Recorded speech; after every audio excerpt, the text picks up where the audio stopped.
रामकृष्ण हरी, आपलं भक्तिसार या चॅनलमध्ये स्वागत आहे। आजपासून आपण श्री नवनाथ कथासार याचं वाचन करू। अध्याय 1। नऊ नारायणापैकी मच्छिंद्रनाथाचा जन्म, त्याची तपश्चर्या। ग्रंथारंभी मालुकवी म्हणतात, कलियुगास प्रारंभ झाला त्यावेळी लक्ष्मीकांताने नऊ नारायण यांना द्वारकेस बोलावून आणण्याकरिता आपल्या सेवकास पाठविले। त्यावेळी सुवर्णाच्या सिंहासनावर लक्ष्मीकांत बसला होता।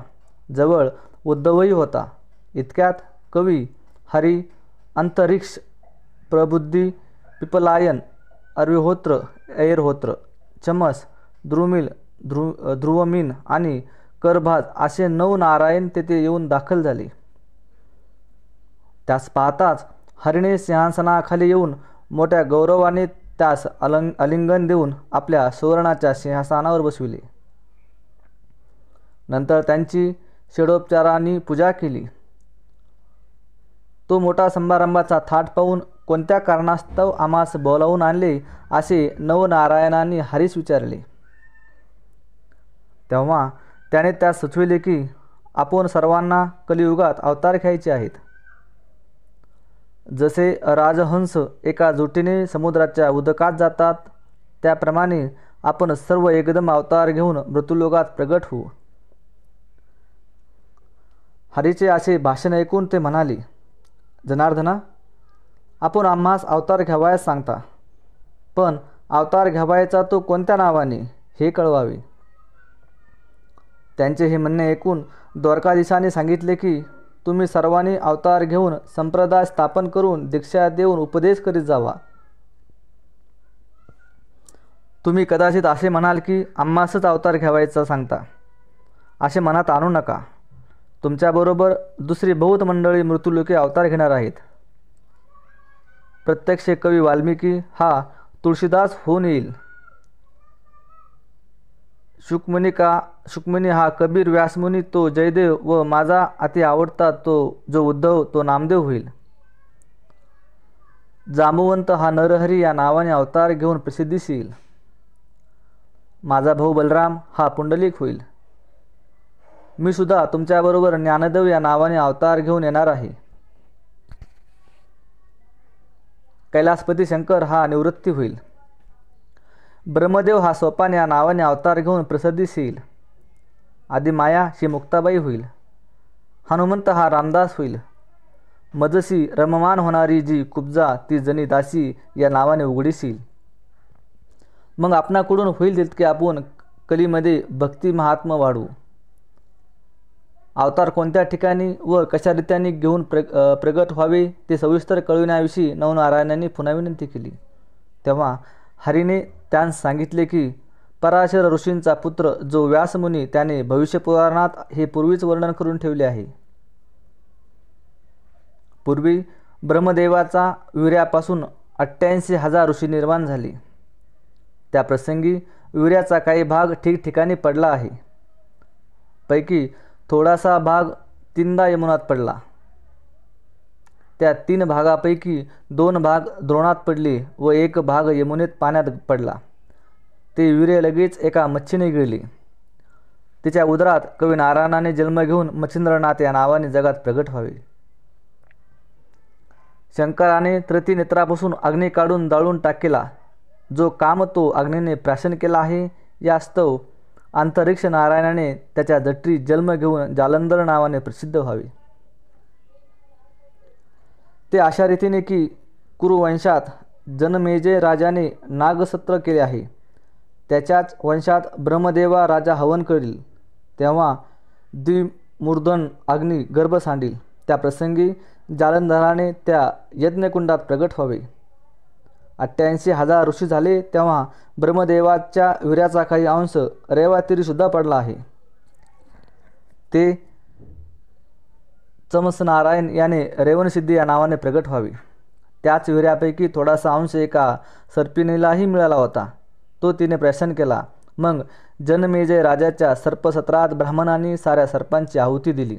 त्या समयी हिच्या उदरात ब्राह्मबीज आहे असे जाणल्यावरून त्या सर्पणीला अस्तिक ऋषीने वडांच्या झाडाखाली लपवून ठेवले। पूर्ण दिवस भरल्यानंतर ते अंडे देऊन तिथेच टाकून निघून गेली. ते अंडे अजून तिथे होते तसे आहे.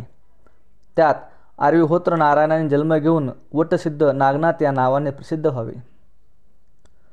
मच्छिंद्रनाथ याने सुरेरेत प्राप्तिस्तव मंत्र म्हणून दिलेले भस्म उकिरड्यावर पडेल.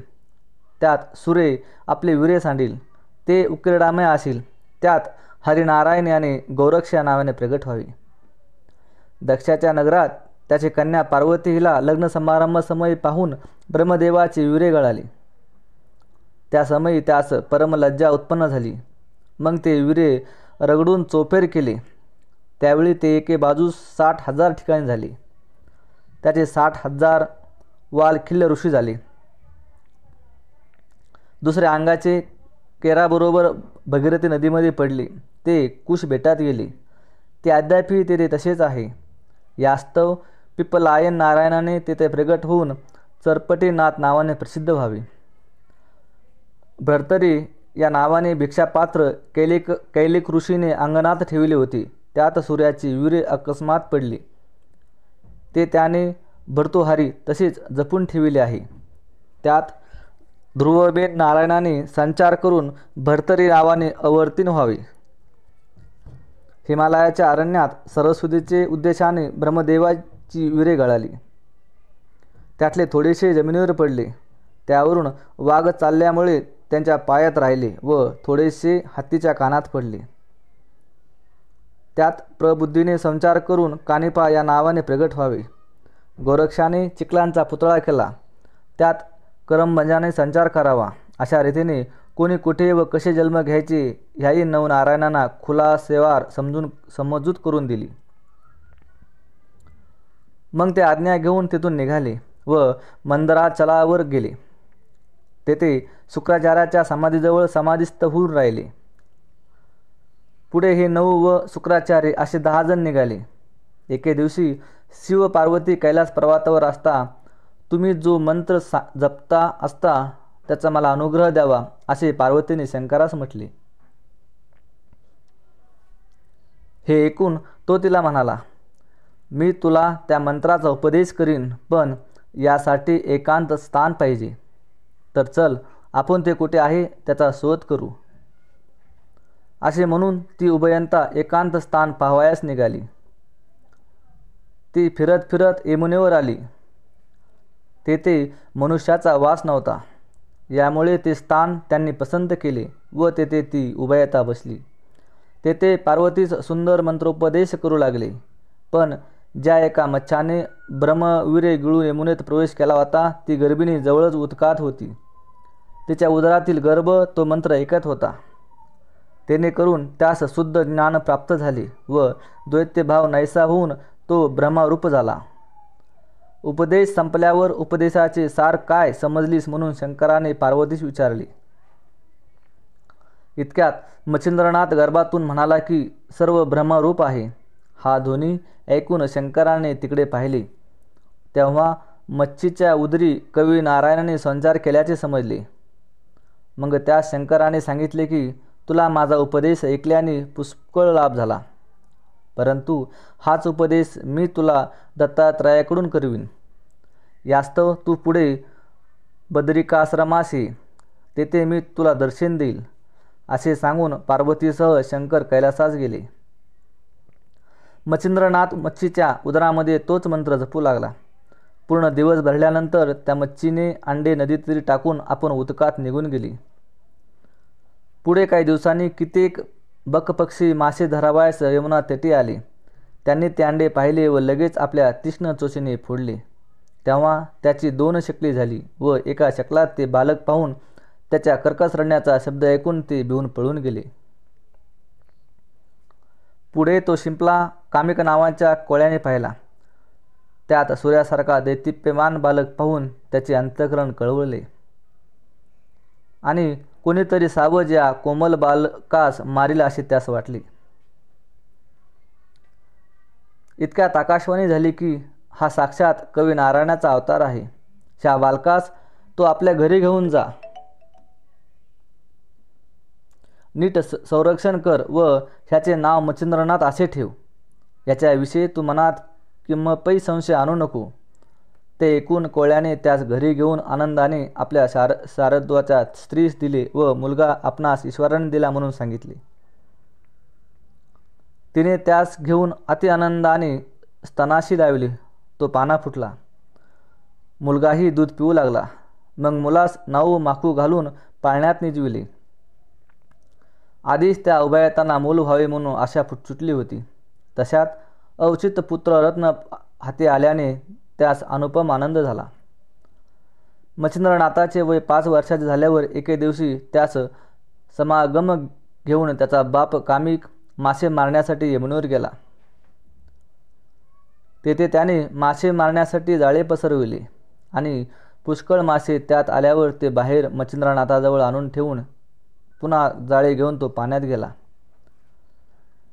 ते बापाचे कृत्य पाहून आपल्या मातृकुळाचा नाश करावयास हा उद्योग झाला आहे असे मच्छिंद्रनाथाच्या मनात आले. तसेच आपण असता बाप हे कर्म करत आहे हे स्वस्थ बसून पाहणे चांगले नाही व आस्तिक ऋषीने सर्व प्रकारे उपकार करून जनमेजय राजाच्या सर्पस्त्राच्या नागकुळाचे जसे रक्षण केले त्याप्रमाणे आपण कसेही करून ह्यांचा हा उद्योग बंद केला पाहिजे असे मच्छिंद्रनाथाने मनात आणले. मग तो एक एक मासा उदकात टाकू लागला. ते पाहून त्याच्या बापास इतका राग आला की तो लागलाच पाण्याबाहेर आला आणि त्यास बऱ्याच चपराक मारून म्हणाला, मी मेहनत करून मासे धरून आणतो व तू ते पुन्हा पाण्यात सोडून देतोस, तर मग खाशील काय? भीक मागवायची असेल अशा लक्षणाने. असे बोलून तो पुन्हा उदकात शिरला. त्या माराच्या तिरमिरीसने मच्छिंद्रनाथास फार दुःख होऊन भिक्षेचे अन्न पवित्र असते व तेच आपण आता खावे असा विचार करून व बाप पाण्यात शिरल्याशी पाहून त्याची दृष्टी चुकवून मच्छिंद्रनाथ तिथून निघाला व फिरत फिरत बद्रिकाश्रमास गेला. तेथे त्याने 12 वर्ष तपश्चर्या केली. ती इतकी कठीण की त्याच्या हाडांचा सांगडा मात्र राहिला. इकडे श्री दत्तात्रयांची स्वारी शिवालयात गेली व शंकराची स्तुती करताच शंकराने प्रसन्न होऊन प्रत्यक्ष भेट देऊन आलिंगन दिले व जवळच बसविले. नंतर उभयताने एकमेकास नवल वर्तमान विचारले. तेव्हा बद्रिकाश्रमाचे अत्यंत रमणीय अरण्य पाहण्याची दत्तात्रयाने आपली इच्छा असल्याचे शंकरास कळविले. मग त्यास बरोबर घेऊन शंकर अरण्यात गेला. त्याच समयी मच्छिंद्रनाथाचा उदयकाल होण्याचे दिवस आल्या कारणाने तो योगायोग घडून येण्यासाठी दत्तास अरण्य पाहण्याची वासना होऊन त्यास शंकराचा रोकारही मिळाला. ते उभयंता बद्रिकावनातील शोभा पाहून आनंद पावले. रामकृष्ण हरी.